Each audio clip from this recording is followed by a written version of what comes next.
नमो देव्यै महादेव्यै सिद्ध्यै शान्त्यै नमो नमः। शुभायै देवसेनायै षष्ठीदेव्यै नमो नमः। वरदायै पुत्रदायै धनदायै नमो नमः। सुखदायै मोक्षदायै च षष्ठीदेव्यै नमो नमः।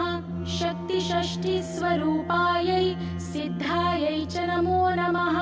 मायायै सिद्धयोगिन्यै षष्ठीदेव्यै नमो नमः। परायै पारदायै च षष्ठीदेव्यै नमो नमः।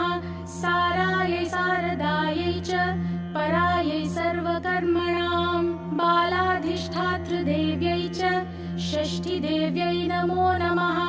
कल्याणदायै कल्याण्यै फलदायै च कर्मणां प्रत्यक्षायै च भक्तानां षष्ठीदेव्यै नमो नमः।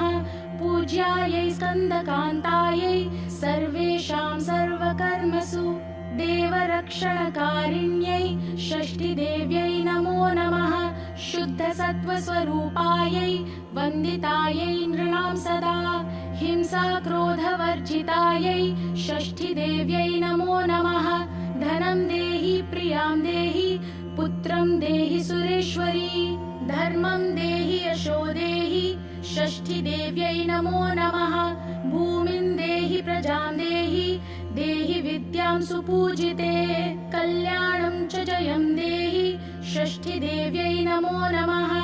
इति देवीं च संस्तूय लेभे पुत्रं प्रियव्रतः यशस्विनं च राजेन्द्रं षष्ठीदेवी प्रसादतः।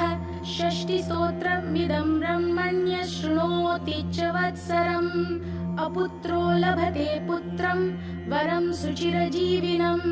वर्षमेकं च या भक्त्या संयत्तेदं शृणोति च सर्वपापाद्विनिर्मुक्ता महावन्ध्या प्रसूयते।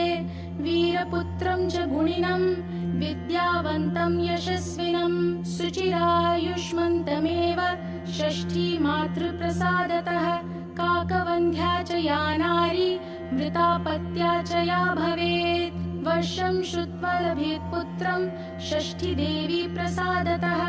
रोगयुक्ते च बाले च पिता माता शृणोति चेत् मासं च मुच्यते बालः षष्ठीदेवी प्रसादतः।